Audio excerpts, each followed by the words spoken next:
Pontoise Radio, l'agenda. Bonne année Aurore. Meilleurs vœux Jean-Pierre. Merci. Bon, j'espère que tout va bien se passer, que vous nous serez encore fidèles cette année de plus.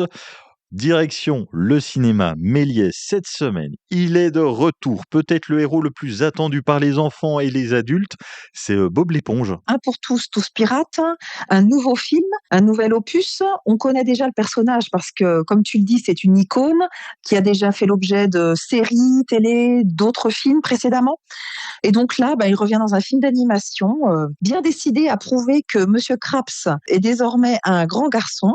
Et Bob se lance sur les traces du légendaire Hollandais volant, un redoutable pirate fantôme. C'est toujours aussi fun, coloré, délirant, rythmé. Bref, c'est vraiment le film idéal pour toute la famille de 7 à 77 ans, voire plus, si affinité. La moralité, tout le monde peut réussir dans la vie, même quand on a une éponge.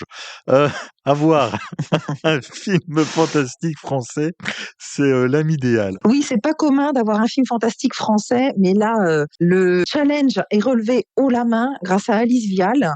Elle a réuni Jonathan Cohen et Magali Lépine-Blondeau dans cette comédie romantique, mais aussi dramatique parce qu'on a affaire à une femme de 40 ans, célibataire endurcie, qui a un don un peu spécial, elle peut voir et parler aux morts. Un soir, elle rencontre Oscar, donc interprété par Jonathan Cohen, que l'on trouve ici dans un rôle dramatique pour la première fois, donc ça fait du bien de le voir dans autre chose que ses gesticulations habituelles. Cette rencontre va lui faire espérer à nouveau que tout est possible. C'est vraiment un film magnifique, c'est un petit bijou de délicatesse à ne pas rater. Nous terminons avec un film local à quelques kilomètres de chez nous, Le Chant des Forêts. Oui, réalisé par Vincent Munier, qui est donc originaire des Vosges. C'est un film qui a un énorme succès sur notre territoire. Et pour cause, il a également été tourné ici, contrairement à La Panthère des Neiges, où l'action se déroulait dans l'Himalaya, mais qui était déjà un film magnifique. Donc là, c'est toujours aussi contemplatif, d'une puissance émotionnelle sidérante.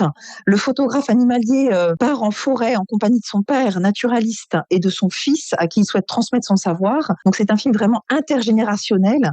Et donc les trois regards vont se croiser, trois générations qui ont comme point commun une même fascination pour la vie sauvage.